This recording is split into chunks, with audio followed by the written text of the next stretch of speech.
Selamat pagi, saudara-saudari yang dikasihi dalam Tuhan. Selamat datang di dalam ibadah Gereja Kristen Batu Hidup. Saat ini saya mengundang saudara-saudari untuk bangkit berdiri. Kita mau masuk di dalam saat teduh untuk mempersiapkan hati kita.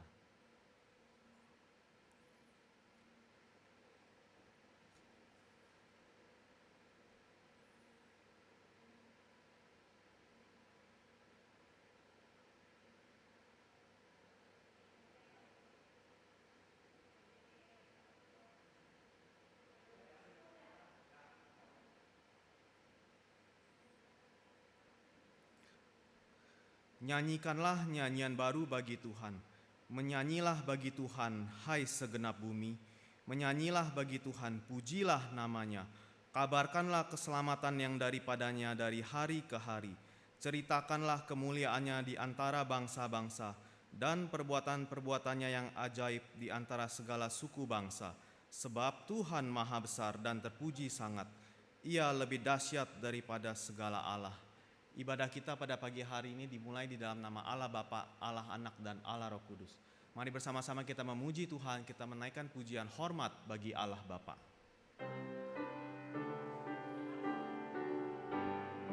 Hormat bagi Allah Bapa, hormat bagi anaknya, hormat bagi Roh Kudus ketiganya yang esa.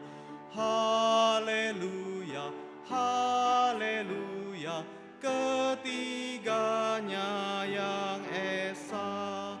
Hormat bagi Raja Surga, Tuhan kaum manusia.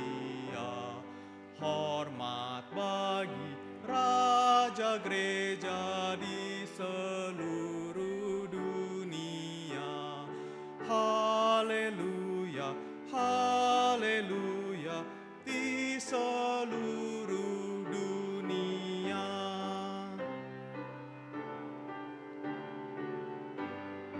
Haleluya, persembahan bala kerajaanmu diletakkan siang malam di hadapan tahtanya. Haleluya, haleluya, di hadapan tahtanya. Mari kita bersatu di dalam doa. Bapa kami yang di surga, Tuhan yang mengasihi kami, Tuhan yang memelihara kehidupan kami, Tuhan yang menopang kehidupan kami. Tuhan, kami bersyukur untuk pemeliharaan-Mu di dalam 1 minggu lagi dalam kehidupan kami. Kami bersyukur untuk anugerah Tuhan, sekali lagi membawa setiap kami datang ke tempat ini untuk beribadah. Tuhan, kiranya Engkau sendiri yang hadir di tengah-tengah kami. Tuhan hadir di dalam hati setiap kami masing-masing, mempersiapkan hati kami, membersihkan kami, melayakkan kami. Biarlah Tuhan juga yang akan memberkati melalui firman yang nanti akan disampaikan, melalui puji-pujian, maupun melalui perjamuan kudus yang akan kami ikuti. Tuhan yang memberkati, biarlah setiap kami boleh menerima berkat dari Tuhan. Kami boleh menikmati kehadiran Tuhan, baik kami yang hadir di tempat ini, maupun kami yang mengikuti secara online. Kami menyerahkan untuk ibadah pada pagi hari ini dari awal hingga akhir ke dalam tangan Tuhan. Biarlah hanya nama Tuhan yang dipermuliakan, firman Tuhan yang didengar oleh setiap kami. Terima kasih Tuhan, kiranya nama Tuhan boleh diperkenan melalui ibadah kami. Dalam nama Tuhan Yesus Kristus, Tuhan kami, Juru Selamat kami yang hidup, kami sudah berdoa dan bersyukur. Amin. Tetap berdiri, kami bersama-sama kita mengucapkan pengakuan iman rasuli.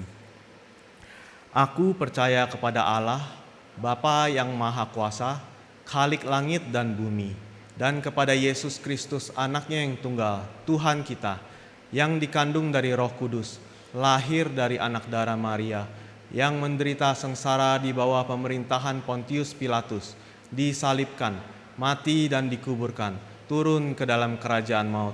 Pada hari yang ketiga, bangkit pula dari antara orang mati, naik ke surga, duduk di sebelah kanan Allah, Bapa yang Maha Kuasa, dan dari sana Ia akan datang untuk menghakimi orang yang hidup dan yang mati. Aku percaya kepada Roh Kudus, gereja yang kudus dan am, persekutuan orang kudus, pengampunan dosa, kebangkitan daging, dan hidup yang kekal. Amin. Mari kita naikkan pujian kedua, hormat diberi.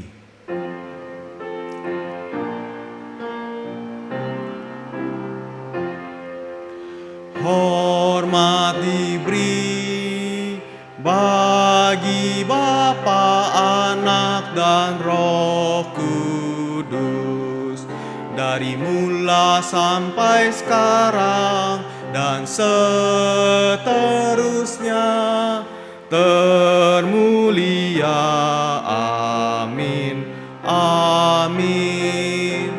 Berilah hormat padahu, berilah hormat pada Allah, berilah hormat padahu, patut pujilah terus. Puji Allah pemberi berkat, puji Allah segala bangsa, puji Allah yang tertinggi, puji Bapa, Putra, dan Roh.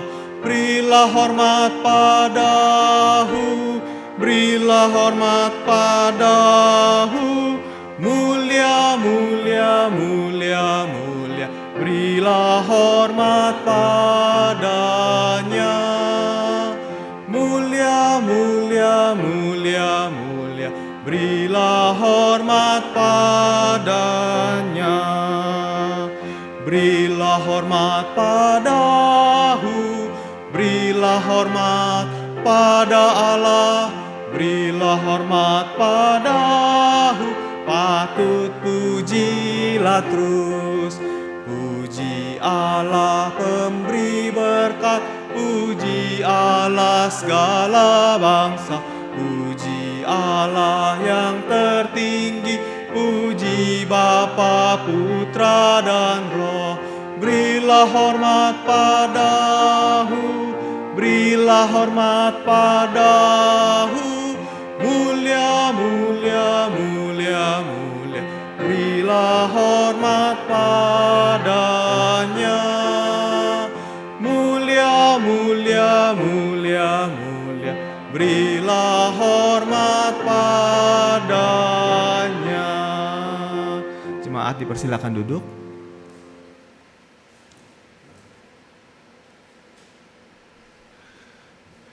Pada saat ini biarlah setiap kita dengan rendah hati, kita mau datang di hadapan Tuhan, kita mau memohon pengampunan dan belas kasihan Tuhan untuk setiap dosa, kesalahan, apapun yang sudah kita lakukan yang tidak memperkenan hati Tuhan. Biarlah kita datang di hadapan Tuhan mengakui semua itu dan memohon pengampunan dari Tuhan.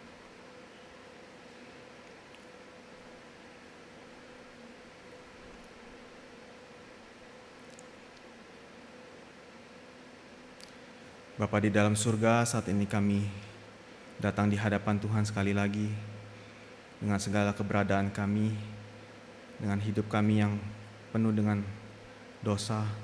Kami datang dengan rendah hati di hadapan-Mu. Tuhan, kiranya yang mengampuni segala dosa dan kesalahan yang sudah kami lakukan. Terutama ketika kami kurang mengasihi Tuhan di dalam kehidupan kami. Kami masih sering mengutamakan apa yang menjadi kesenangan kami. Menggunakan waktu untuk apa yang menjadi kesukaan kami yang tidak memperkenankan hati Tuhan. Ampunilah kami, Tuhan. Kiranya Tuhan sendiri yang memberi kami kekuatan. Kami menyadari bagaimana Tuhan sudah mengasihi kami, menyerahkan hidup bagi kami. Biarlah kami juga boleh memberikan hidup kami. Waktu-waktu kami yang terbaik, semuanya hanya untuk kemuliaan nama Tuhan. Berilah kami kekuatan untuk hidup suci, hidup mempermuliakan nama Tuhan, hidup boleh menyenangkan hati Tuhan, dan hidup kami pun boleh menjadi berkat bagi sesama kami. Kami serahkan hidup kami masing-masing ke dalam tangan Tuhan. Bersihkanlah kami sekali lagi, layakkanlah kami ya Tuhan. Terima kasih Tuhan. Di dalam nama Tuhan Yesus Kristus, Juru Selamat Tuhan kami yang hidup, kami sudah berdoa dan mengucap syukur. Amin. Saat ini saya mengundang jemaat sekalian untuk menyanyikan suatu pujian yang sangat indah, Kasih Allah. Ketika kita akan memperingati hari Natal sebentar lagi, biarlah setiap kita boleh mengingat, boleh merenungkan apa yang ditulis di dalam Yohanes 3:16. Karena begitu besar kasih Allah akan dunia ini, sehingga Ia mengaruniakan anaknya yang tunggal bagi kita. Setiap orang yang percaya tidak binasa, melainkan beroleh hidup yang kekal. Biarlah setiap kita boleh dengan sukacita, dengan ucapan syukur, bersama-sama kita memuji Tuhan dengan lagu Kasih Allah.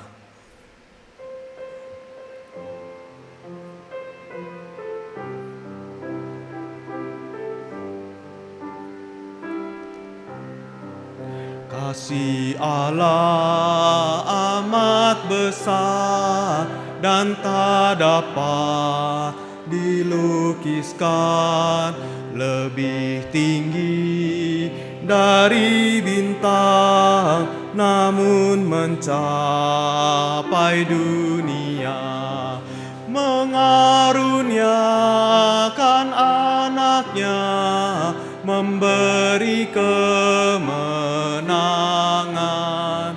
mendamaikan dan mengampuni orang-orang berdosa. Kasih-Nya tak terduga, betapa kayanya, tetap dinyanyikan malah dan saleh-salehnya. Walau dengan dawat selaut, langit dijadikan kertas, tiap batang sebagai pena, dan setiap orang penulis tak mungkin akan menuliskan kasih Allah yang besar. Langit dari timur ke barat tak akan memuatnya. Kasih-Nya tak terduga, betapa kayanya, tetap dinyanyikan malam dan saleh-salehnya.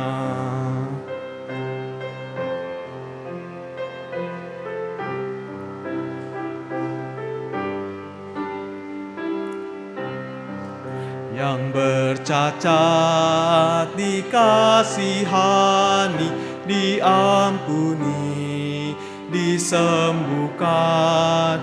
Kasih Allah tak terbatas, kau pun dapat menikmati.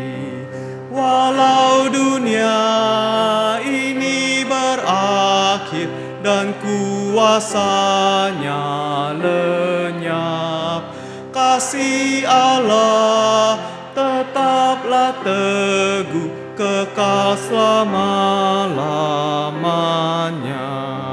Kasih-Nya tak terduga, betapa kayanya, tetap dinyanyikan malam dan saleh-salehnya. Saat ini mari kita bersama-sama membuka kitab suci. Pembacaan Alkitab hari ini terambil dari Kejadian pasal pertama ayat ke-26 sampai pasal 2 ayat ke-3, tapi kita tidak akan membaca semua.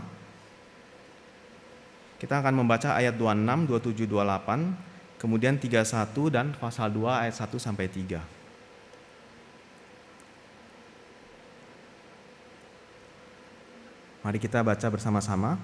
Kejadian pasal 1 ayat 26. Berfirmanlah Allah, baiklah kita menjadikan manusia menurut gambar dan rupa kita, supaya mereka berkuasa atas ikan-ikan di laut, dan burung-burung di udara, dan atas ternak, dan atas seluruh bumi, dan atas segala binatang melata yang merayap di bumi.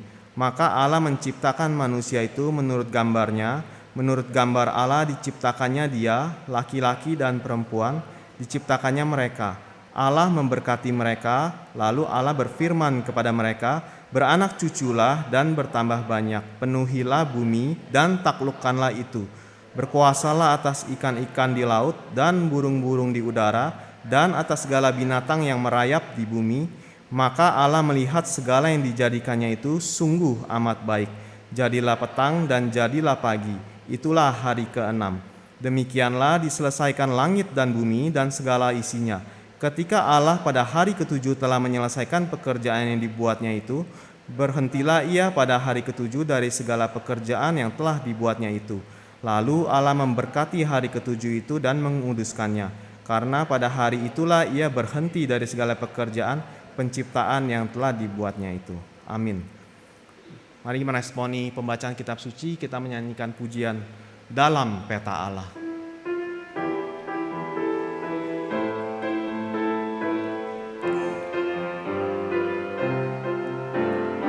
Dalam peta Allah kita diciptakan, agar dinyatakan kemuliaan Tuhan. Tapi suatu saat kita telah tersesat, tinggalkan mahkota yang telah diberikannya. Tapi Allah telah berencana mencari yang sesat di Golgota. Dari surga mulia Yesus telah turunlah, agar kita kembali dalam peta Allah. Dalam peta Allah kita diciptakan, agar dinyatakan kemuliaan Tuhan. Tapi suatu saat kita telah tersesat, tinggalkan mahkota yang telah diberikannya. Tapi Allah telah berencana mencari yang sesat di Golgota. Dari surga mulia Yesus telah turunlah agar kita kembali dalam peta Allah. Saat ini saya mengundang jemaat sekalian untuk bangkit berdiri. Kita akan berdoa bersama-sama. Kita mau berdoa untuk seluruh kebaktian KKR maupun ibadah Natal yang akan diadakan di gereja-gereja di Indonesia sejak bulan Desember. Kita mau berdoa menyerahkan ke dalam tangan Tuhan. Sebelumnya mari kita menaikkan pujian ini satu kali lagi. Dalam peta Allah.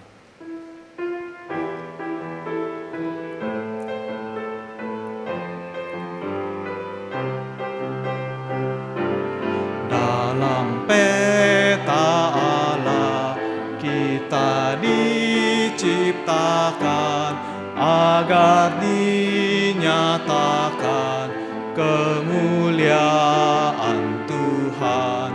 Tapi suatu saat kita telah tersesat, tinggalkan mahkota yang telah diberikannya. Tapi Allah telah berencana mencari yang sesat di Golgota. Dari surga mulia Yesus telah turunlah agar kita kembali dalam peta Allah.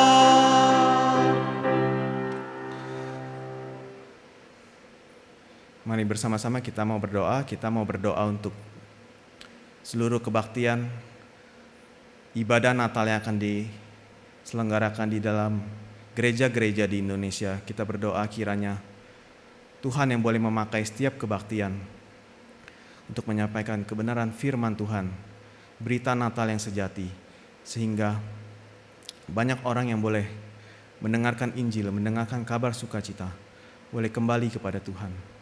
Kita mau berdoa juga untuk setiap aparat keamanan, kiranya Tuhan sendiri yang memberikan keamanan, biarlah aparat itu boleh bekerja dengan baik. Mari kita berdoa bersama-sama. Bapa di dalam surga, saat ini kami datang menghadap Tuhan, bersyukur untuk kesempatan kami boleh berdoa untuk pekerjaan Tuhan. Tuhan, kami berdoa untuk setiap gereja-gereja yang akan mengadakan ibadah Natal, kebaktian maupun KKR Natal. Tuhan, kiranya yang bekerja melalui semuanya itu, biarlah firman Tuhan yang sejati, berita Injil, kabar sukacita, Kristus yang inkarnasi boleh diberitakan, sehingga banyak orang boleh menerima kabar sukacita, boleh sungguh-sungguh menerima iman yang sejati. Mereka boleh percaya kepada Yesus, boleh menerima anugerah keselamatan. Kami berdoa untuk hamba-hamba Tuhan yang akan menyampaikan firman, kiranya Tuhan yang mengurapi, Tuhan yang memberikan kuasa, biarlah mereka boleh menyampaikan apa yang menjadi isi hati Tuhan di dalam berita Natal. Tuhan, kami juga berdoa untuk keamanan, kiranya Tuhan yang memberikan keamanan di setiap tempat yang mengadakan ibadah Natal. Untuk aparat, Tuhan yang memberikan mereka hati yang takut akan Tuhan, biarlah mereka boleh bekerja dengan yang terbaik, menjaga keamanan pelaksanaan ibadah Natal. Kami secara khusus juga berdoa untuk ibadah yang akan dilaksanakan di Gereja Kristen Batu Hidup. Kiranya Tuhan yang boleh bekerja. Tuhan memberkati Musuh Joni yang akan menyampaikan firman. Tuhan urapi dia, pakai dia untuk menyampaikan kebenaran firman, berita Natal, kabar sukacita. Dan Tuhan juga boleh menambahkan banyak jiwa yang boleh mengikuti ibadah di tempat ini. Biar setiap kami boleh terdorong oleh kasih Tuhan. Biar kami boleh mengajak setiap teman-teman kami untuk hadir di dalam kebaktian ibadah Natal. Tuhan, kami juga secara khusus berdoa untuk acara baptisan anak yang akan diadakan pada tanggal 25 Desember nanti. Tuhan, kami menyerahkan untuk setiap anak-anak yang mengikuti baptisan ke dalam tangan Tuhan. Tuhan yang memelihara, Tuhan mengasihi mereka sejak mereka kecil. Tuhan memberikan iman, sungguh-sungguh mengenal Tuhan. mengasihi Tuhan. Dan ketika mereka sudah besar nanti, Tuhan yang boleh memakai hidup mereka untuk kemuliaan nama Tuhan. Kami berdoa menyerahkan seluruh rangkaian acara Natal ke dalam tangan Tuhan. Dengar doa kami di dalam nama Tuhan Yesus Kristus, Tuhan dan Juru Selamat kami yang hidup. Kami sudah berdoa dan mengucap syukur. Amin. Mari bersama-sama kita mengucapkan doa Bapa kami. Bapa kami yang di surga, dikuduskanlah namamu, datanglah kerajaanmu, jadilah kehendakmu, di bumi seperti di surga. Berikanlah kami pada hari ini makanan kami yang secukupnya. Ampunilah kami akan kesalahan kami, seperti kami juga mengampuni orang yang bersalah kepada kami. Dan janganlah membawa kami ke dalam pencobaan, tapi lepaskanlah kami daripada yang jahat. Karena Engkaulah yang punya kerajaan dan kuasa dan kemuliaan sampai selama-lamanya. Amin. Jemaat dipersilakan duduk. Saat ini kita mau mempersiapkan hati kita untuk mendengarkan firman Tuhan. Kita akan menaikkan satu pujian, Kasih yang Ajaib.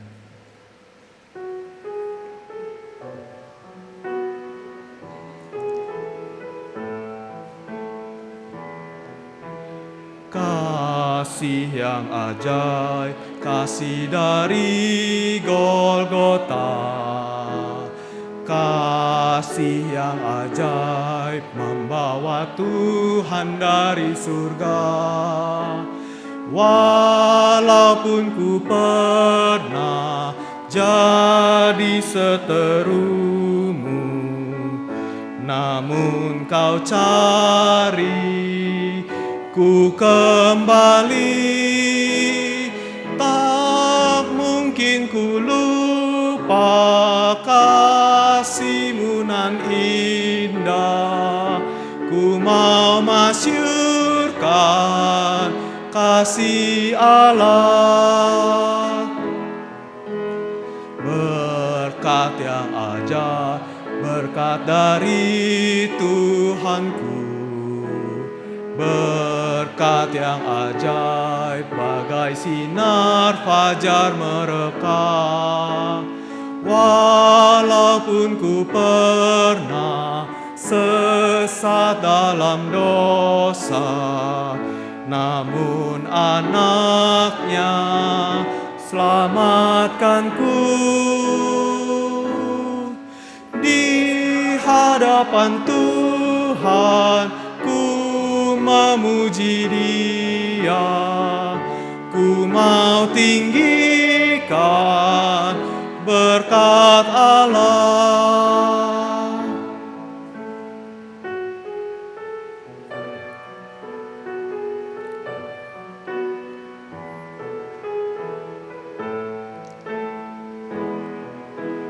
Terang Injilnya, terang yang sesungguhnya.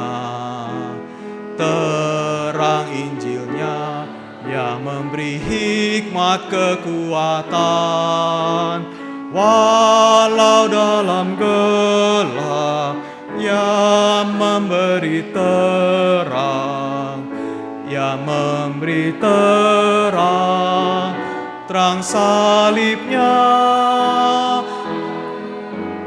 Ku mau serahkan hidup untuk memuliakannya, menuntun mereka kepadanya.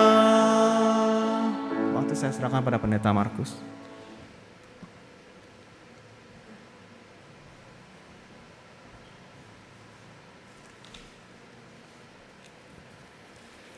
Shalom Bapak Ibu Saudara yang kasih Tuhan, kita tunduk kepala masuk dalam doa. Bapa, kami mengucap syukur atas pimpinan-Mu dalam hidup kami. Kami percaya kalau pada pagi hari ini kami berada di tempat ini, semua karena Tuhan yang menuntun kami. Dan Engkau sebagai Gembala Agung kami, hari ini kami domba-domba-Mu. Kiranya Tuhan memberkati kami, kami siap Tuhan ketika Engkau memberikan kepada kami firman-Mu. Terima kasih Bapa, kami serahkan waktu ini ke dalam tangan-Mu. Dalam nama Tuhan Yesus kami alaskan doa ini. Amin. Sekali lagi shalom Bapak Ibu Saudara kasih Tuhan. Gak terasa bahwa kita sudah di mau penghujung tahun, ya. Waktu itu cepat sekali. Gak berasa, saudara-saudara. Ya, udah Desember ya. Nanti sibuk, gak totonya mau Imlek. Betul ya? Imlek udah Januari katanya kan. Sibuk, apalagi? Siap-siap Jumat Agung, Paskah. Betul ya? Sibuk lagi. Natal lagi. Itu tandanya kita makin tua, saudara-saudara. Ya saudara, itulah realitanya.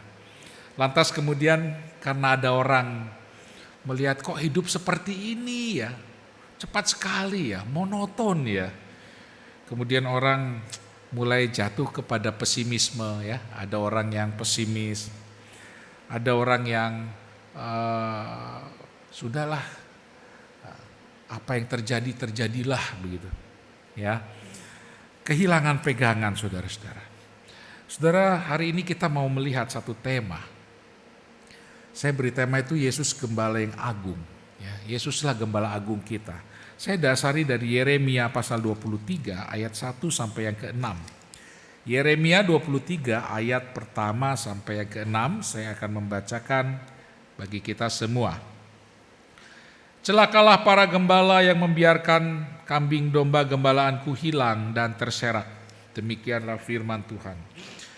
Sebab itu beginilah firman Tuhan Allah Israel terhadap para gembala yang mengembalakan bangsaku. Kamu telah membiarkan kambing dombaku terserak dan tercerai-berai, dan kamu tidak menjaganya. Maka ketahuilah, aku akan membalaskan kepadamu perbuatan-perbuatanmu yang jahat.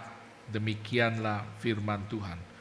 Dan aku sendiri akan mengumpulkan sisa-sisa kambing dombaku dari segala negeri kemana aku mencerai-beraikan mereka.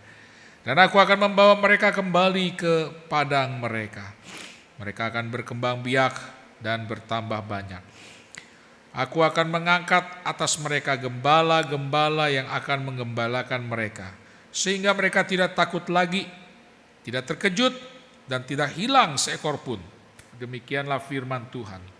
Sesungguhnya waktunya akan datang. Demikianlah firman Tuhan, bahwa aku akan menumbuhkan tunas adil bagi Daud. Ia akan memerintah sebagai raja yang bijaksana dan akan melakukan keadilan dan kebenaran di negeri. Dalam zamannya Yehuda akan dibebaskan dan Israel akan hidup dengan tentram. Dan inilah namanya yang diberikan orang kepadanya, Tuhan keadilan kita.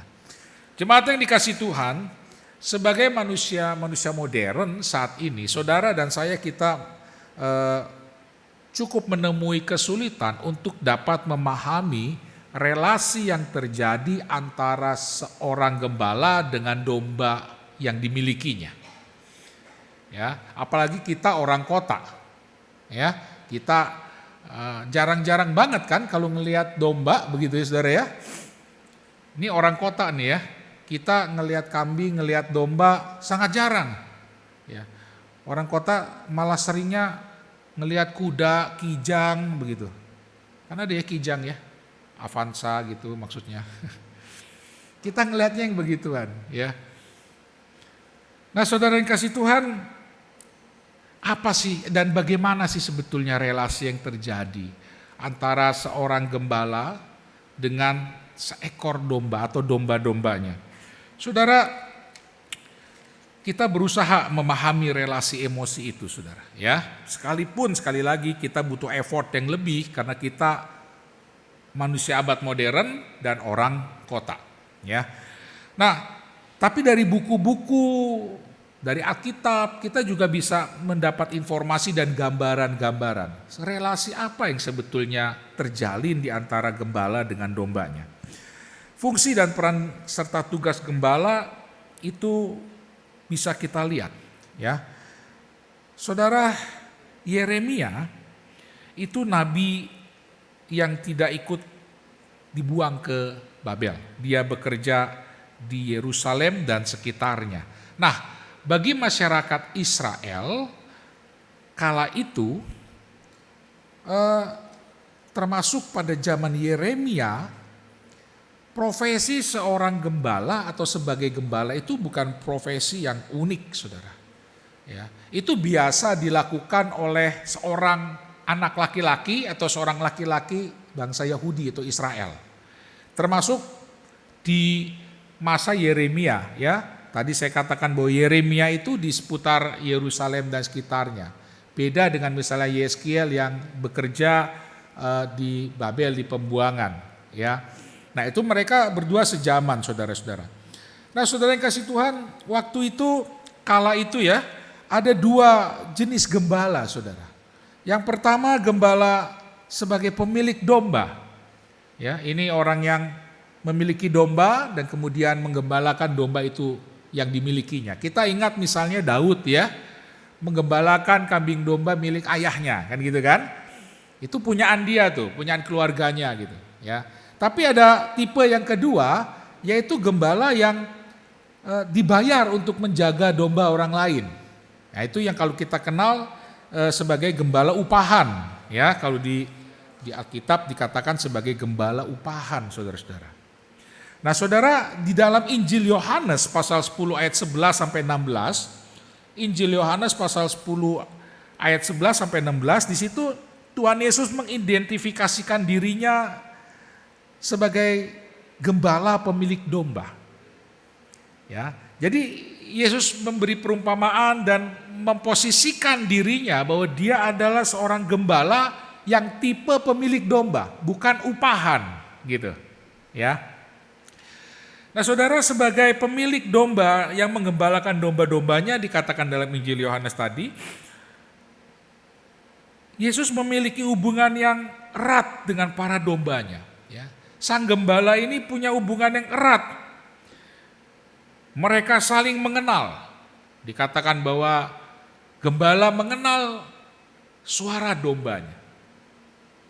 Ya, dan domba mengenal suara gembalanya. Itu kan harus saling, kalau tidak mengenal, tidak erat, tidak mungkin bisa mengenal seperti itu. Apalagi domba itu kayaknya kalau bagi kita, saudara, saya pernah gitu ya, beberapa kali ke daerah pedesaan tuh ngeliat kambing ya. Kayaknya kok sama semua kan ya. Ya kambing ya begitu gitu kan ya. Ya domba begitu kan. Ya fisiknya ya seperti itu gitu. Mau dikasih nama dombanya si Doli, si siapa, kayaknya kok sama ya. Kan kita bingung. Tapi gembala waktu itu biasa memberi nama dan kenal, saudara. Gak ketuker dia. Ya, gak ketuker dia. Itu karena dia mengenal. Suara embeknya si domba aja dia bisa tahu. Oh, ini si Anu gitu. Ya, ini kan menandakan eratnya relasi di antara gembala dengan si domba, saudara-saudara.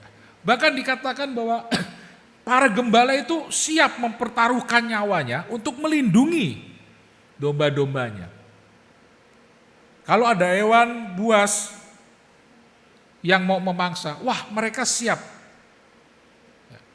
Makanya kita ingat waktu Daud ketemu Goliat, dengan bangga kan Daud mengatakan, hambamu ini biasa menggembalakan kambing domba. Kalau ada hewan buas, biasa hambamu ini menghadapinya gitu.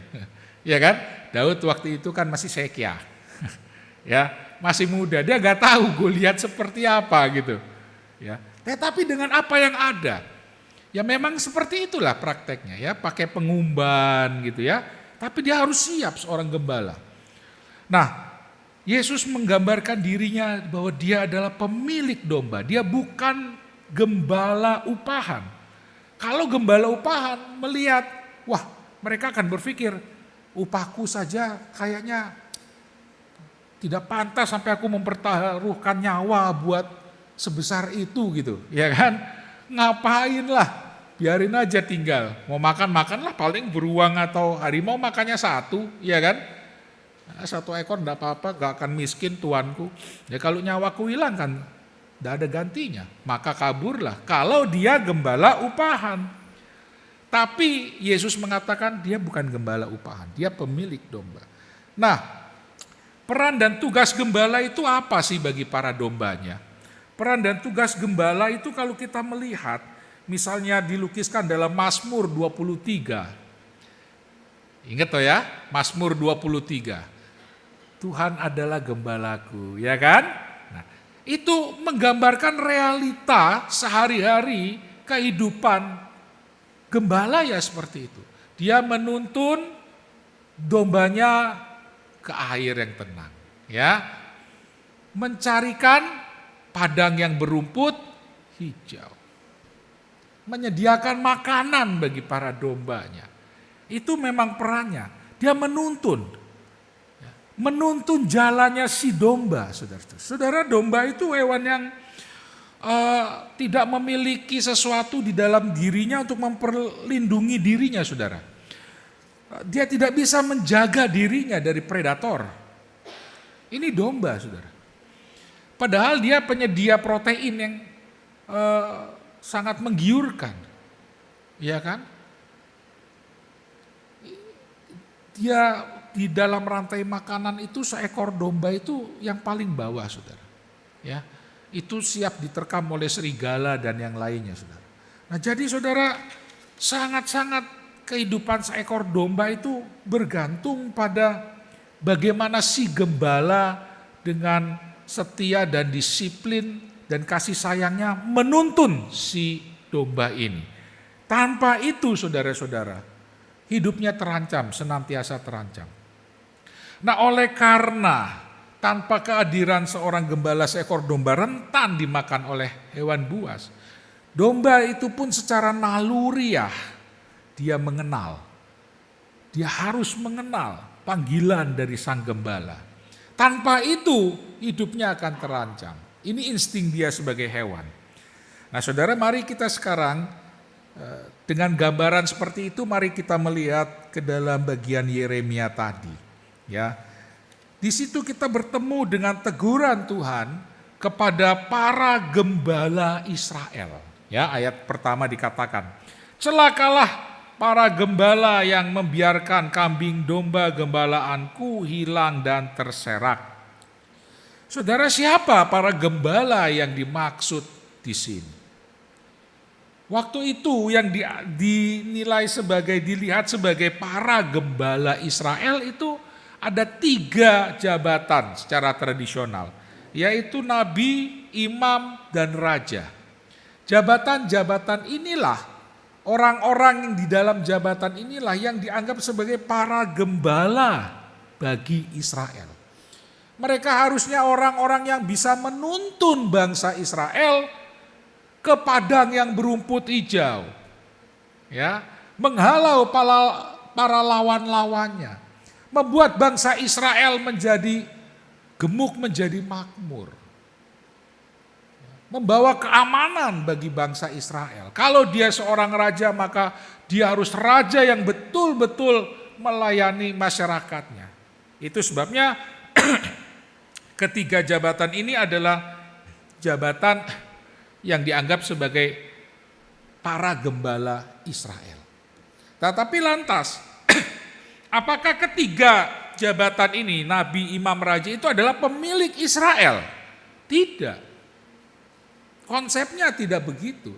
Pemilik bangsa Israel, pemilik Israel adalah Yahweh sendiri. Allah sendiri adalah pemiliknya. Makanya ayat ke-1 dikatakan, celakalah para gembala yang membiarkan kambing domba gembalaanku. Ku itu kan mengacu ke Tuhan. Ya. Jadi Israel tetap milik Allah. Nabi, imam, dan raja adalah orang-orang yang bertugas memiliki kewajiban untuk mengembalakan milik Allah ini.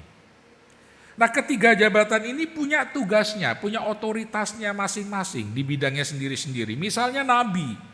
Nabi bertugas menyampaikan pesan Allah kepada umat. Seperti Yeremia, ada pesan Allah kepada umat, termasuk teguran, termasuk nubuatan. Yeremia sebagai nabi, Yehezkiel sebagai nabi, dia harus menyampaikan, saudara-saudara. Ya. Tapi ternyata tidak semua orang nabi seperti ini. Ada yang namanya nabi palsu. Tuhan tidak bernubuat, tapi dia mengatakan Tuhan bernubuat gitu. Ya, Tuhan tidak berfirman, tetapi nabi palsu mengatakan inilah firman Tuhan. Nah ini kepada orang-orang seperti inilah Allah mengatakan celakalah para gembala ini. Ya.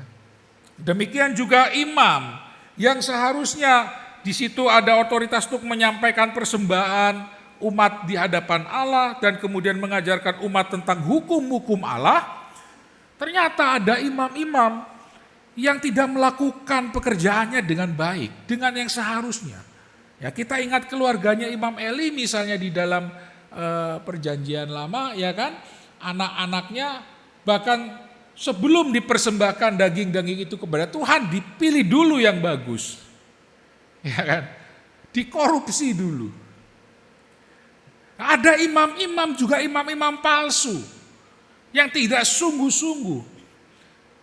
Ya, demikian juga raja. Ada banyak raja yang akhirnya dalam sejarah Israel membawa Israel jatuh ke dalam dosa penyembahan berhala. Harusnya raja itu sebagai orang yang punya otoritas, dia menjadi teladan memimpin masyarakat Israel untuk sungguh melakukan hukum Taurat.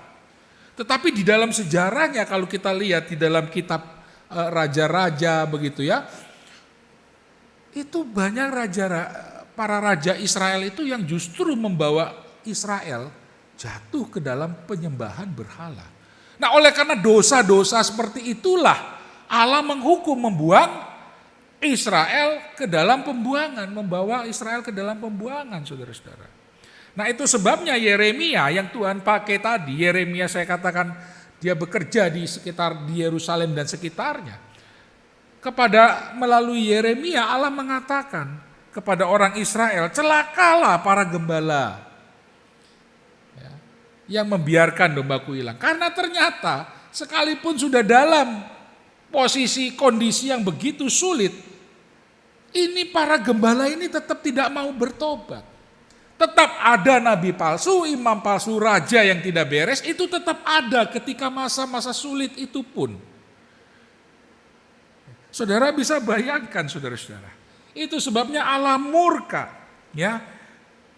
Ketiga jabatan ini yang seharusnya memiliki otoritas untuk mengembalakan domba milik Allah. Tetapi ternyata mereka gagal menggunakan otoritas yang Tuhan berikan. Mereka tidak melakukannya dengan sungguh-sungguh. Itu sebabnya melalui Nabi Yehezkiel Allah berfirman keras sekali. Anda bisa lihat dalam Yehezkiel 34 ya ayat 2 sampai 3. Saya kutipkan di sini. Celakalah gembala-gembala Israel yang mengembalakan dirinya sendiri. Raja asik dengan dirinya sendiri. Imam asik bekerja untuk kepentingan sendiri. Nabi juga begitu. Dikatakan lagi, bukankah domba-domba yang seharusnya digembalakan oleh gembala-gembala itu? Kamu menikmati susunya. Dari bulunya kamu buat pakaian. Yang gemuk kamu sembelih. Tetapi domba-domba itu sendiri tidak kamu gembalakan. Saudara-saudara yang kasih Tuhan, keras sekali teguran Allah melalui Nabi Yeremia ini. Allah murka kepada mereka yang menterbengkelaikan domba-dombanya.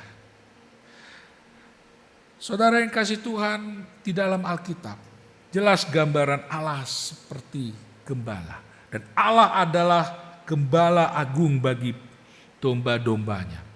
Itu dapat kita temui sejak awal kitab suci sampai nanti di akhir gambaran itu. Bahwa Allah adalah Allah yang menguasai kehidupan umatnya. Bahwa dia adalah yang menuntun perjalanan hidup umatnya. Saudara yang kasih Tuhan, lantas kita melihat ini menjelang Natal pada Advent pertama ini. Saudara, siapa yang sebetulnya menjadi gembala di dalam kehidupan Anda dan saya? Siapa atau apa yang menuntun, yang menjadi hasrat di dalam kehidupan saudara dan saya?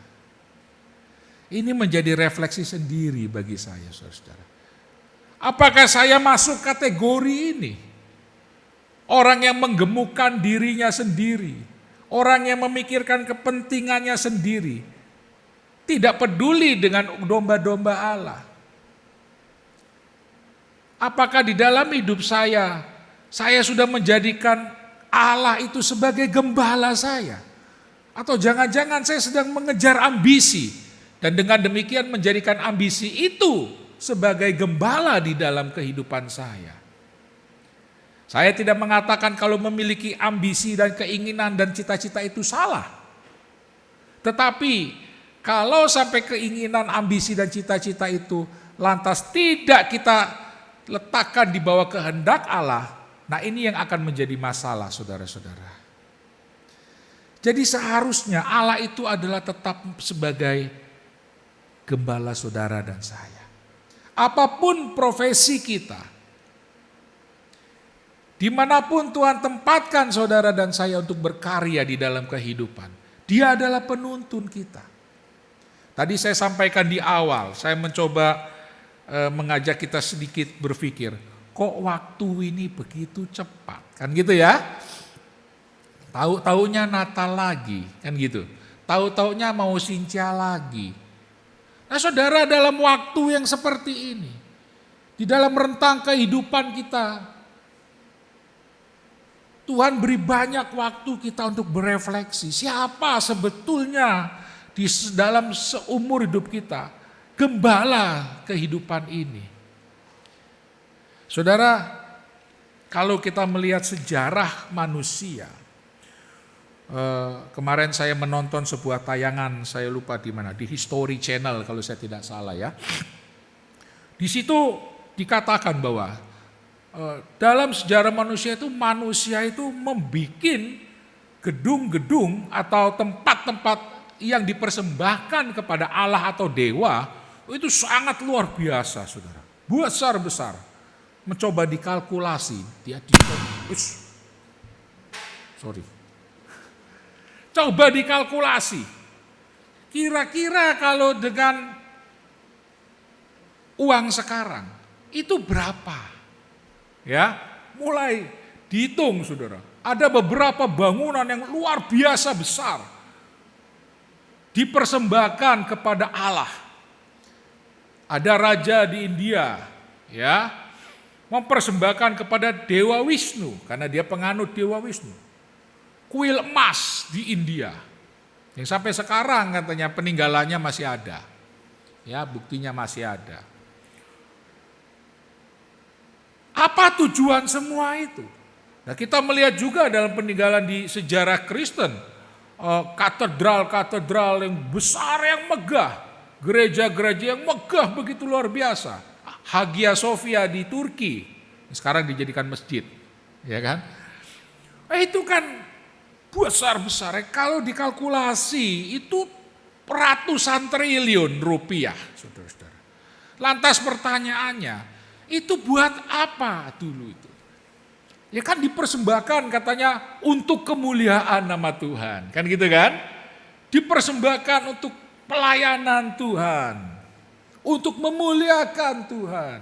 Saya ingat lantas ketika menonton tayangan itu, ingat kisah ketika Raja Daud punya keinginan ya untuk membangun bait bagi Allah, kan gitu. Ya, Daud punya keinginan itu. Ketika kemudian Tuhan larang, baru Tuhan mengatakan anakmu nanti yang akan membangun. Daud baru mulai mengumpulkan bahan-bahannya untuk nanti dipakai oleh anaknya. Tetapi saudara, menarik ketika Daud punya keinginan itu, Tuhan terus mengatakan apa? Tanganmu berlumuran darah. Jangan. Gitu ya. Tapi sebelum itu ada di teksnya. Allah mengatakan sejak zaman dahulu, aku tidak pernah berdiam di tempat yang didirikan oleh manusia. Apa artinya, saudara?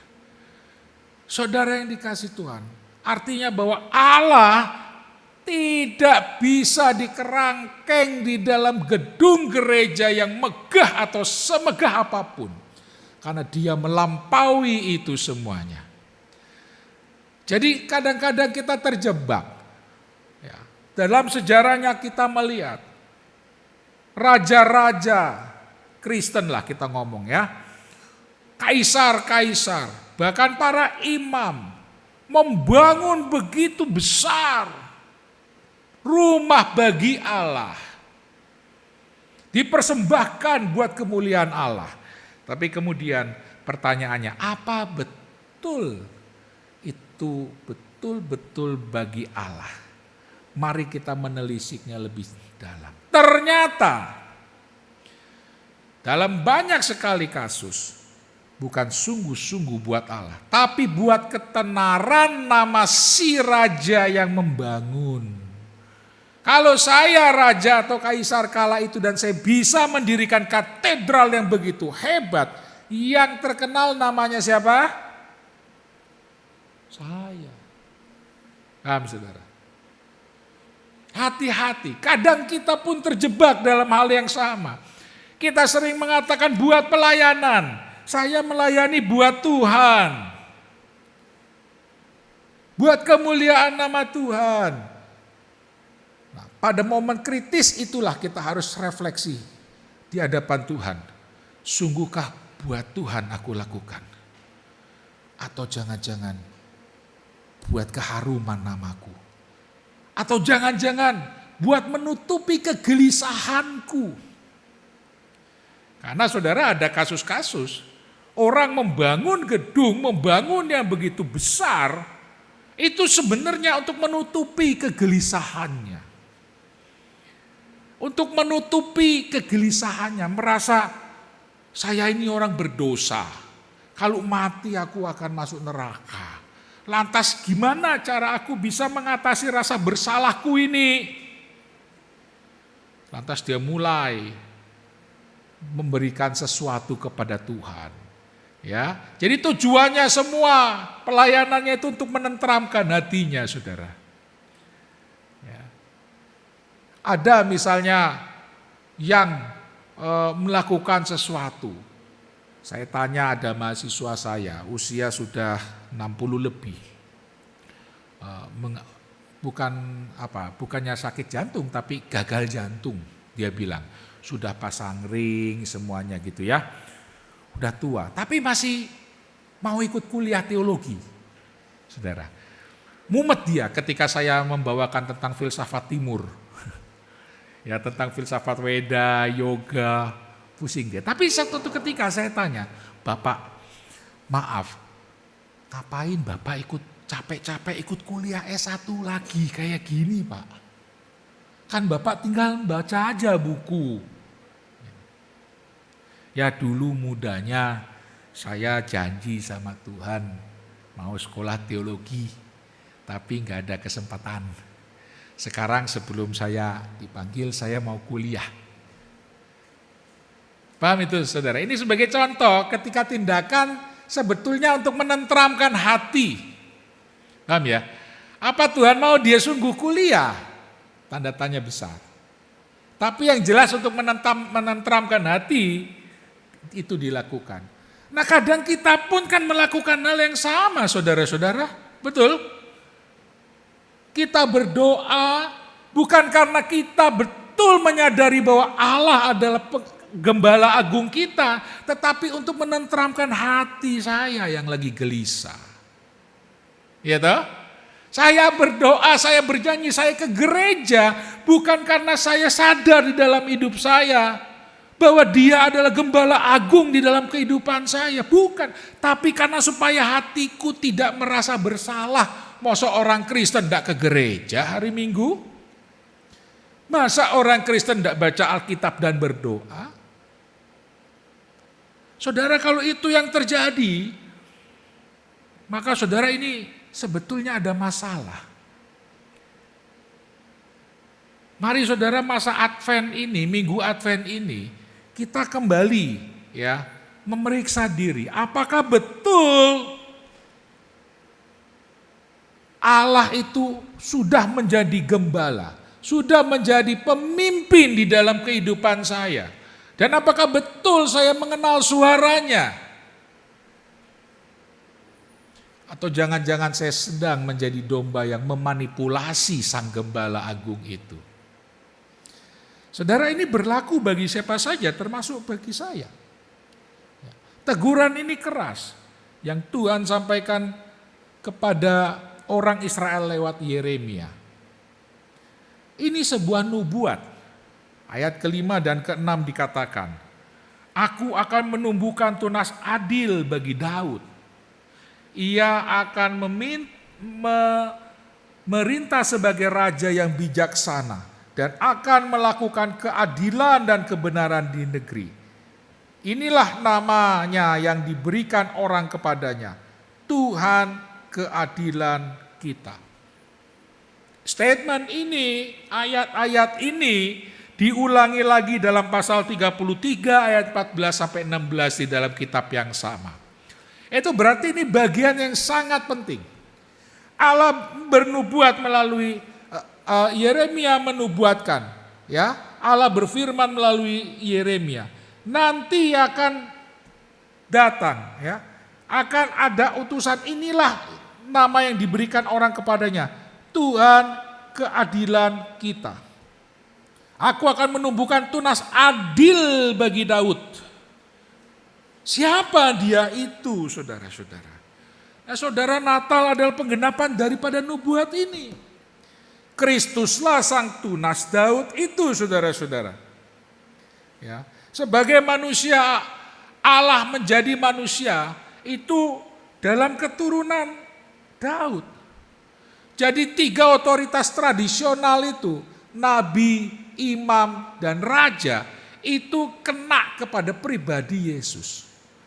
Di dalam sosok Yesus Kristuslah otoritas, 3 otoritas tradisional Israel itu, imam, nabi, imam, dan raja, itu ada di dalam diri Yesus itu.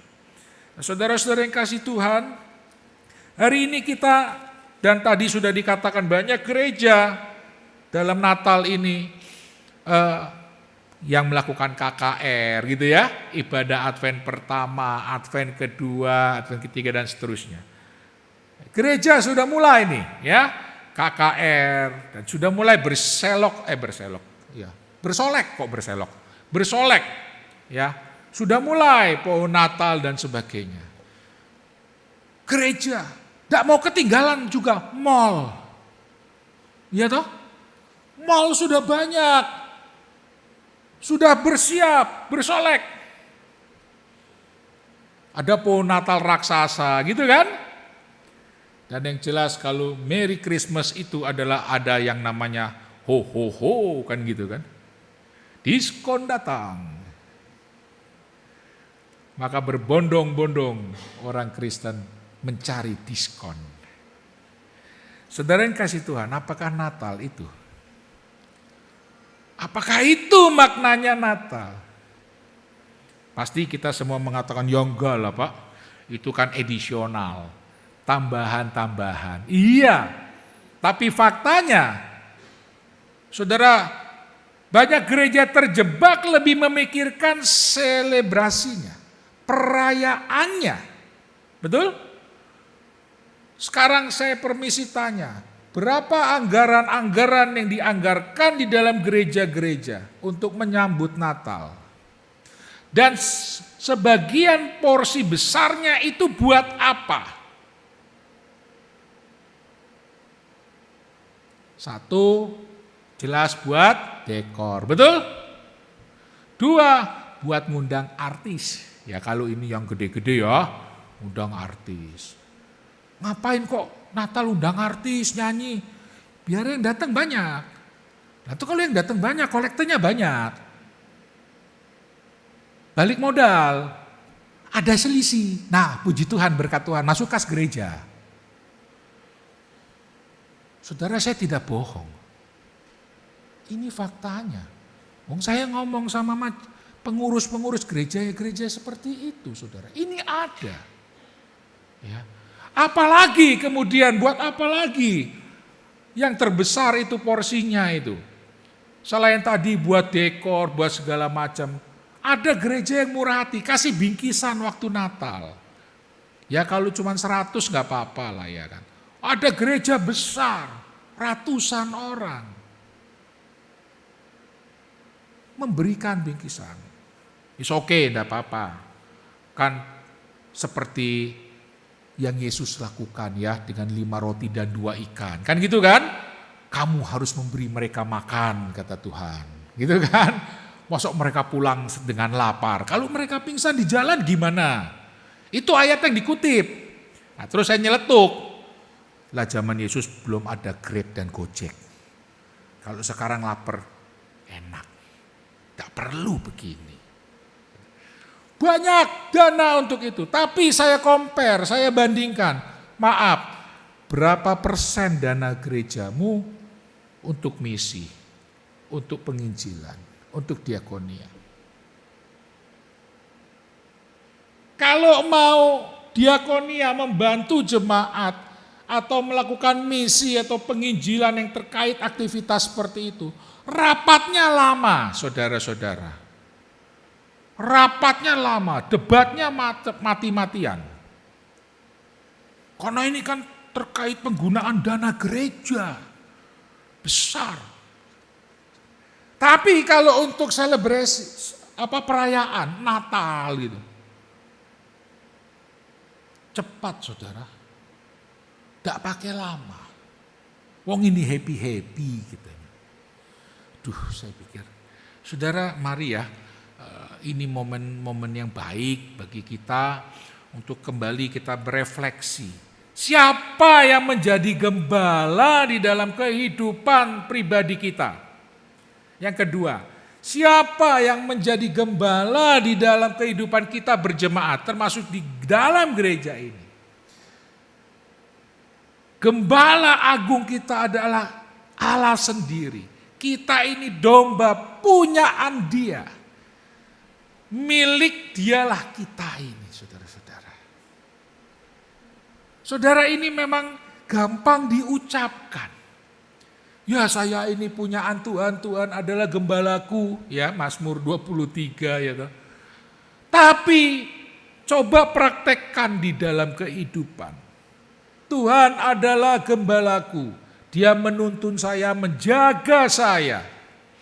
Anak belum pulang jam 10, jam 11 malam, begitu dia pulang ngomel enggak kita. Mana sih handphonemu kok mati? Kan gitu ya. Ini saya pengakuan dosa. Saya punya anak 2 wanita, masih remaja, yang satu SMA, yang satu SMP. Saya mengalami pergulatan beberapa bulan lalu.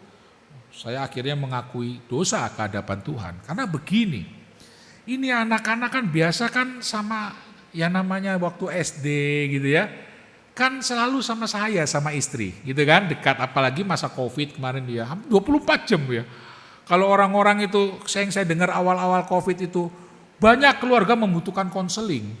Karena biasanya nggak ngumpul, sekarang ngumpul, jadi berantem terus tuh keluarga. Ya, wah butuh parenting konseling, semua konseling, konselor rame itu saudara. Ya, karena biasanya kalau pagi suami kemana, istri kemana, anak kemana, ngumpul, udah capek, udah terus tidur. Komunikasi nggak ada, jadi nggak ada pertempuran keluarga. Wah begitu COVID, ngumpul semuanya, berantem, Tom and Jerry-nya muncul. Tapi keluarga kami enggak, saudara. Keluarga kami enggak. Saya bersyukur, bukan bersyukur karena COVID. Saya 2 tahun itu malah bisa melihat pertumbuhan mereka. Ya, senang saya ngelihat mereka ini. Ya, entah mereka senang enggak ngelihat saya. Tapi senang ngelihat anak-anak ini gitu loh. Ya, mulai tumbuh cecenya sama memenya. Wah, ntar berantem. Waduh, gini gitu kan mulai. Senang saya sama istri saya melihat mereka. Enggak butuh konselor, enggak butuh saudara-saudara. Ya. Nah sekarang udah mulai membaik toh, sudah mulai membaik. Mereka sudah. Terus sudah mulai remaja, SMA 2. Mulai les ini itu kan untuk siapin SMA 3 kemudian kan nanti ujian lulus kan. Yang SMP kan juga begitu. Ini kalau kelas 2 kan banyak sekali. Ngeles ini, ngeles itu buat nanti naik tingkatnya. Ngeles itu. Wah. Pulang jam 6, pagi-pagi pulang jam 6. Lalu saya pulang dari STT, dari ngajar, kira-kira 6:30. Loh, kok anak-anak kok yang gede belum pulang? Yang les yang gede. Ya mulai ngumpul makan sama teman-teman. Waduh, mulai hangout istilahnya. Ya toh? Ada satu lagi istilah apa saya tiba-tiba lupa selain hangout sekarang ya kan. Pokoknya ngumpul ya, entah di McD, di Starbucks, di mana sama teman-temannya gitu kan. Mulai, siapa temanmu? Wajar dong ya kan. Masa orang tua bodo amat itu kan enggak ya. Temanmu siapa? Oh enggak, teman les Pak. Oke. Terus. Cowok cewek. Kan gitu kan? Ya ada cowok ada cewek ya sudah. Sekali waktu saya tanya istri saya, terus loh kemana lagi? Kayaknya baru kemarin, masa mau seminggu 3 kali? Saya bilang begini, gak boleh dong terus-terusan, istri saya juga komplain. Tapi akhirnya ya sudah. Sama siapa? Itu sama temennya. Laki perempuan? Laki, wah langsung darah tinggi. Cowok? Ya. Yang mana cowoknya? Mana lihat fotonya? Wah, mulai ini bodyguardnya ngamuk. Coba lihat. Enggak sih Pak, orang cuma temen kok. Ah itu loh di McD itu loh. Tadinya ada 5 orang, nah, terus yang lain pulang duluan kan ini kan nunggu Grab bla bla bla bla. Oke. Wah, mulai Saudara. Saya dengan istri mulai diskusi, ini anak-anak ini mulai besar. Ya mau gimana lagi? Kita nggak bisa ngekang seperti dulu dong. Ya. Mulai suami istri ini kan diskusi, kan bapak-bapak ibu-ibu yang punya anak remaja pemuda kan begitu kan. Nggak bisa kayak dulu lagi, ini bukan TK SD lagi. Nggak bisa lagi diawas-awasin. Yang SMP juga begitu. Pak, ayo boleh nggak jalan ke mall? Sama siapa? Teman-teman. Teman-temanmu siapa? Teman sekelas. Lama. Ini anak-anak SMP kelas 2. Mau hangout ke mall semua. Ada orang tua yang nemenin enggak? Ada orang tuanya teman, tapi dia ikut enggak, ngeliat dari jauh. Ya sudah kalau gitu mama juga ngeliat dari jauh katanya. Jadi kami spionase. Jauh, jangan kelihatan teman. Lu kenapa? Oh, malu katanya. Aja. Jadi kalau anak-anak di sana, situ, di mana?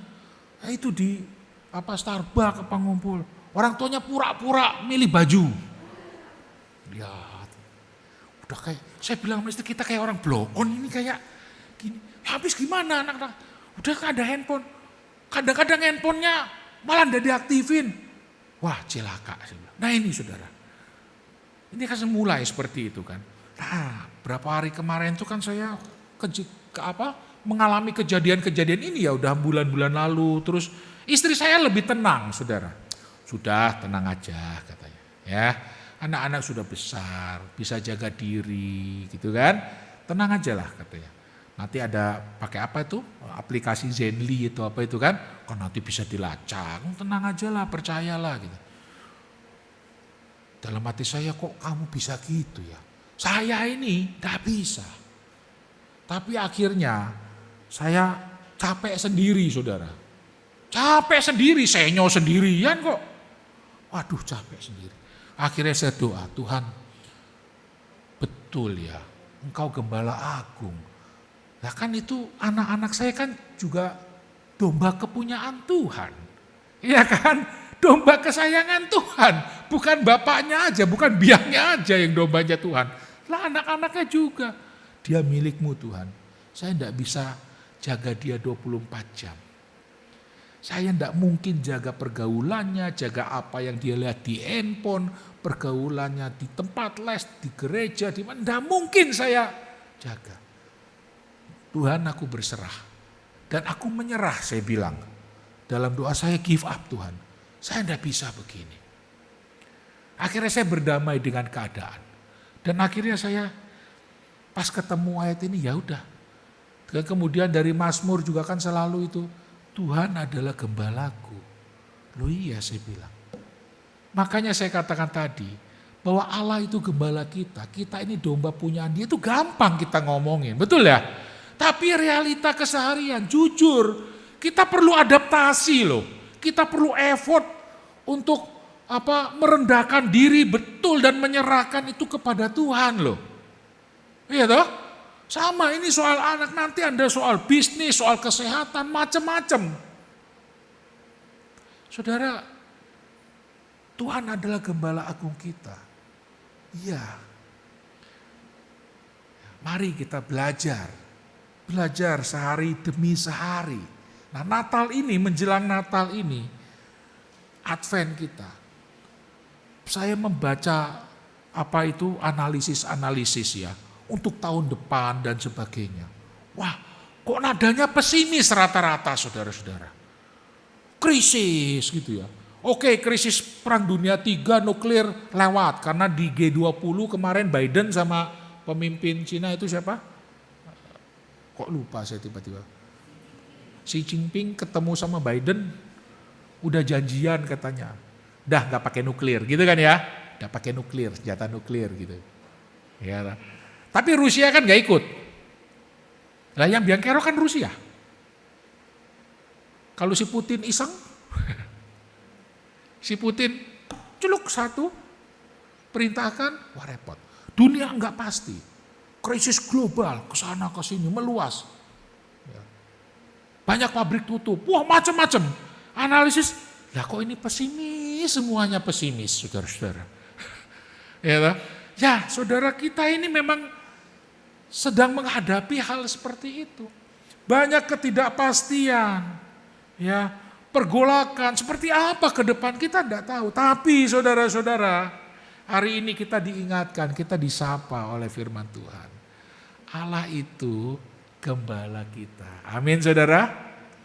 Ketika menjelang perayaan Natal, Advent hari pertama ini, mari kita ingat, Allah itu gembala kita. Yesus Kristus, Allah yang mau menjadi manusia, itu bukti bahwa dia betul mengenal domba-dombanya dan mengasihi betul domba-dombanya. Dia memberikan nyawanya bagi para dombanya, dikatakan saudara-saudara.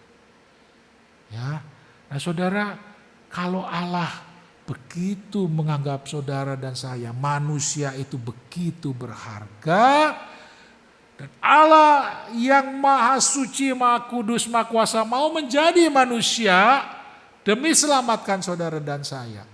Oleh karena dia cinta kepada kita. Apakah kira-kira dia tidak cinta kepada realita kehidupan saudara dan saya? Apakah urusan Yesus Kristus itu hanya urusan keselamatan ketika kita mati saja? Tidak. Tapi itu juga ketika kita hidup, saudara-saudara. Allah Sang Juru Selamat jauh melampaui kekhawatiran saudara dan saya. Allah Sang Gembala Agung yang menebus saudara dan saya, itu jauh melampaui kesulitan mendidik anak remaja, kesulitan berbisnis dan sebagainya, saudara-saudara. Saudara, saya percaya Allah yang sudah berjanji, Allah yang akan menepati. Janjinya di dalam kitab Yeremia digenapi ketika dia hadir di sebuah palungan.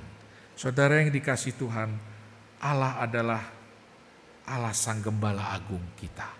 Gembala Agung gereja dan Gembala Agung kita di dalam kehidupan sehari-hari. Amin, saudara-saudara. Saudara, hari ini kita akan mengadakan perjamuan kudus. Satu hal yang Yesus Kristus sebagai Gembala Agung kita lakukan dan perintahkan. Saudara sudah dapat atau ambil ini? Yang belum, apa ada petugas atau pengurus yang belum ngambil di luar ya? Ada di luar?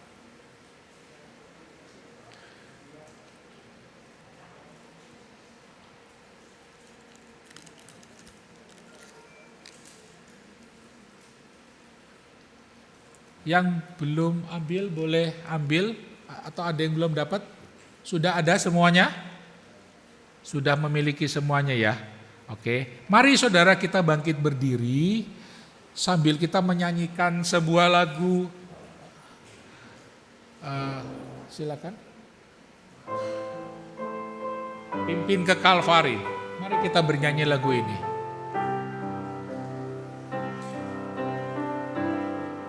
Kita bernyanyi ayat pertama dan kedua saja.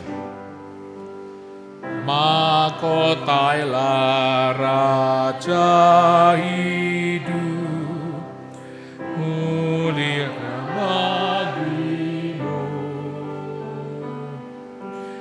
Ingat mahkota dirimu, pimpin ke Kalvari. Jangan lupa Getsemani, jangan lupa sengsaranya, jangan lupa cinta Tuhan, pimpin ke Kalvari. Kita nyanyikan bait yang kedua. Aku dimengertikan, kau mati bagiku. Bagaikan malaikat menjaga kuburmu. Jangan lupa Getsemani, jangan lupa sengsaranya, jangan lupa cinta Tuhan, pimpin ke Kalvari. Musik tetap memainkan lagu ini. Saudara, mari kita mempersiapkan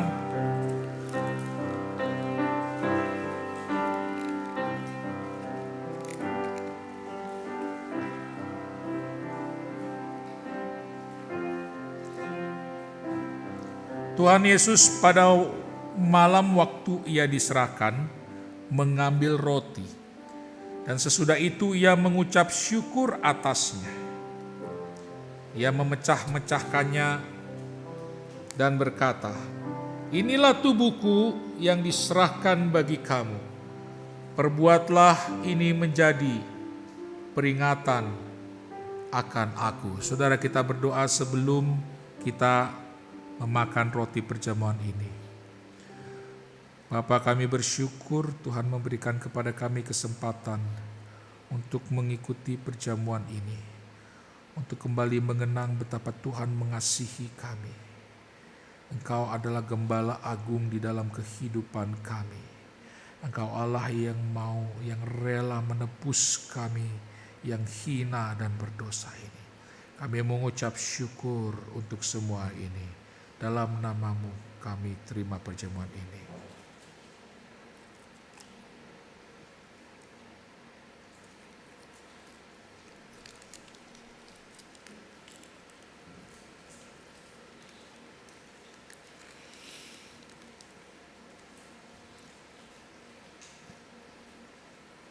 Demikian juga ia mengambil cawan sesudah makan, lalu berkata, "Cawan ini adalah perjanjian baru yang dimeteraikan oleh darahku. Perbuatlah ini setiap kali kamu meminumnya menjadi peringatan akan aku." Mari saudara, kita dengan ucapan syukur meminum cawan perjanjian baru ini. Dalam nama Tuhan Yesus.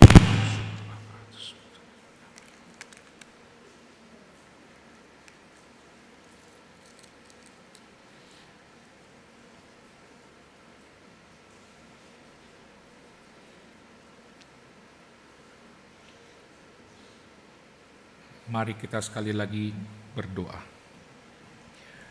Terima kasih Tuhan, Engkau Allah yang Maha Pengasih, yang mengasihi kami seperti seorang gembala yang mengasihi domba-dombanya.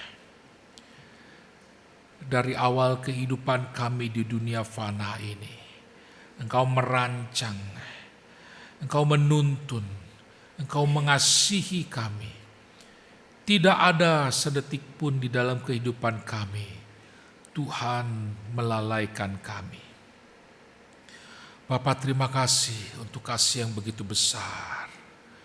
Ajar kami ya Roh Kudus supaya selalu bukan hanya bisa kami mengatakan, tetapi kami menghayatinya di dalam kehidupan kami.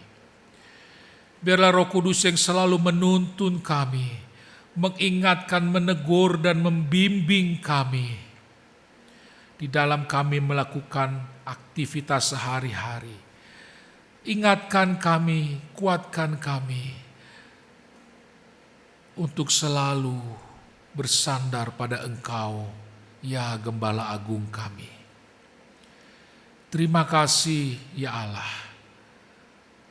Saat-saat setiap umat-Mu di seluruh bumi bersiap-siap untuk memperingati Natal.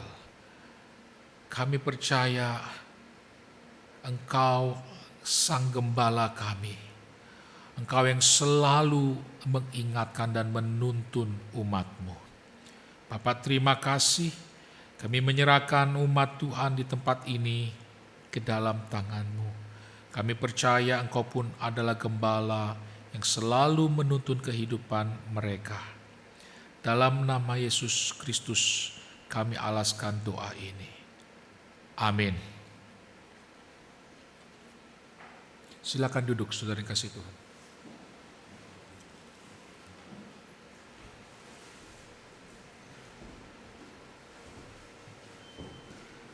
Terima kasih untuk Pendeta Markus yang telah menyampaikan kebenaran firman dan memimpin kita di dalam perjamuan kudus. Saat ini kita akan masuk di dalam persembahan. Biarlah kita boleh memberi dengan sukacita dan boleh dengan hati yang penuh ucapan syukur. Kita akan menaikkan pujian Kabar Baik.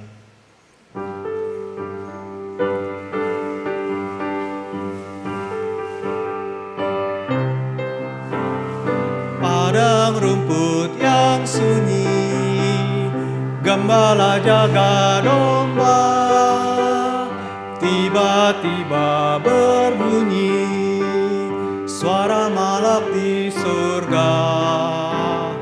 Malaikat bersoraklah, bawa berita gembira, Yesus Kristus telah lahir dalam kota Betlehem. Ini kabar gembira bagi manusia. Kabarkan ke seluruh bumi pada hari ini. Mari kita bersorak, puji mulia baginya. Damai bagi manusia, mulia bagi Allah.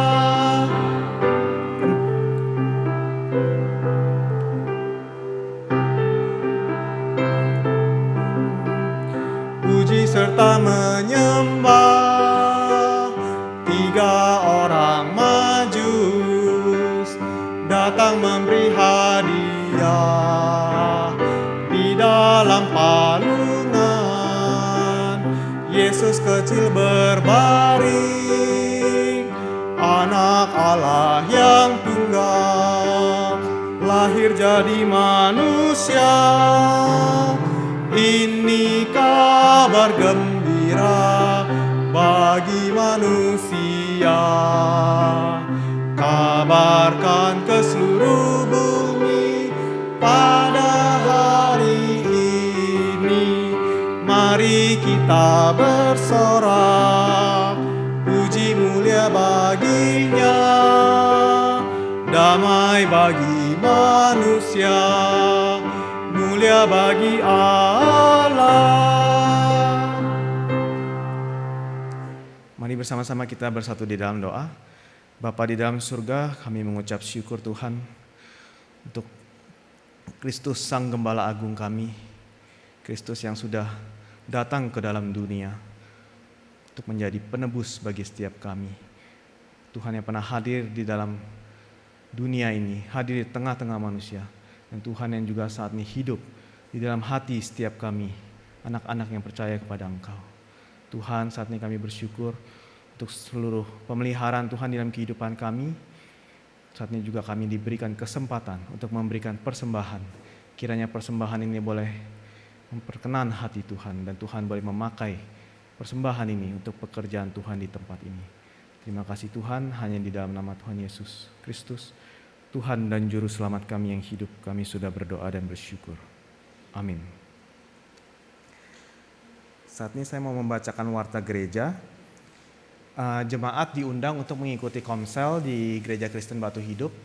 Ada 4. Kita membagi menjadi 4 kelompok. Ada usia indah, teen dan youth, single dan couple. Bagi teman-teman yang ingin ikut boleh menghubungi pengurus. Yang kedua, untuk jemaat juga diundang untuk mengikuti paduan suara. Kita adakan setiap hari Minggu 1:30 setelah kebaktian. Dan juga ada persekutuan doa setiap hari Rabu jam 7 malam. Dan ada kelas PA setiap hari Kamis jam 7:30 malam. Diharapkan jemaat sekalian bisa ikut dalam pendalaman Alkitab, biarlah kita boleh semakin mengenal Tuhan. Biasa akan dipimpin oleh pendeta Joni, dan sekarang sudah sampai di sejarah gereja. Untuk warta berikutnya, tanggal 25 Desember ada acara baptisan anak. Bagi saudara-saudari yang ingin membaptiskan anak-anaknya bisa menghubungi saudari Ainun. Dan ada untuk warta selanjutnya ada Christmas Carol yang sudah dimulai dari tanggal 1 sampai tanggal 18 nanti. Bagi jemaat yang ingin dikunjungi boleh menghubungi saudari Brenda. Dan juga mungkin ada saudara-saudari yang ingin ikut berbagian di dalam pelayanan Christmas Carol boleh menghubungi saudari Brenda. Untuk selanjutnya ada 2 rekening. Yang pertama adalah rekening operasional gereja, dan yang kedua itu adalah rekening untuk misi dan diakonia. Bagi saudara-saudari yang ingin berbagian di dalam pelayanan diakonia boleh menghubungi pengurus. Gereja kita ada beberapa pelayanan diakonia. Diharapkan saudara-saudari sekalian bisa ikut mengambil bagian. Kita bersama-sama mendukung pekerjaan Tuhan. Saat ini saya mengundang saudara-saudari untuk bangkit berdiri. Kita akan menyanyikan lagu penutup, Pakailah Waktu Anugerah Tuhanmu. Pada waktu kita mengingat kembali Kristus yang sudah berinkarnasi, mengorbankan hidupnya, menyerahkan hidupnya untuk menebus kita dari hidup kita yang sia-sia. Biarlah kasih Tuhan mendorong kita untuk menyerahkan hidup kita, waktu kita dipakai oleh Tuhan. Mari kita bersama-sama menyanyikan lagu ini. Pakailah waktu anugerah Tuhanmu, hidupmu singkat bagaikan kembang. Mana benda yang kekal di hidupmu, hanyalah kasih tak akan lekang. Tiada yang kekal di dalam dunia, segala-galanya pun akan lenyap. Namun kasih-Mu pada Tuhan Yesus sungguh bernilai dan tinggal tetap. Jangan menyia-nyiakan waktumu, hibur dan tolonglah yang berkeluh. Bila lampumu terus bercahaya, muliakanlah Tuhan di hidupmu. Ada yang kekal di dalam dunia, segala yang ini pun akan lenyap. Namun kasih-Mu pada Tuhan Yesus sungguh bernilai dan tinggal tetap.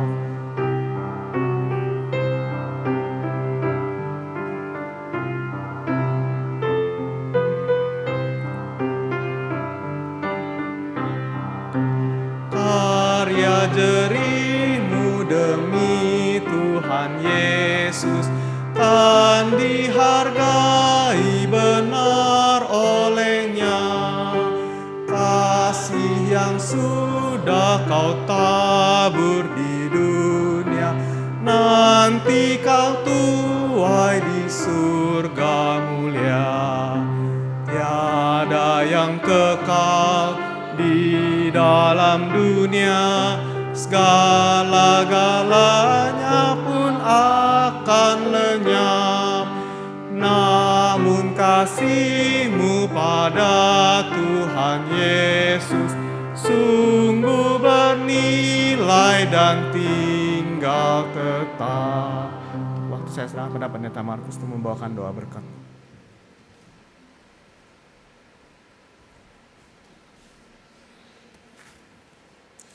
Jemaat yang dikasihi Tuhan, Yesus Kristus adalah gembala agung saudara dan saya. Mari kita dengarkan suaranya dan menyerahkan sepenuh-penuhnya jalan hidup kita ke dalam tangannya, karena Dia yang akan membaringkan kita ke padang yang berumput hijau. Mari kita arahkan hati kita kepada Tuhan dan menerima berkat darinya. Kiranya damai sejahtera dari Allah Bapa, anugerah keselamatan dari Yesus Kristus dan penyertaan melalui Roh-Nya yang kudus menyertai Anda sekalian mulai hari ini sampai selama-lamanya. Amin.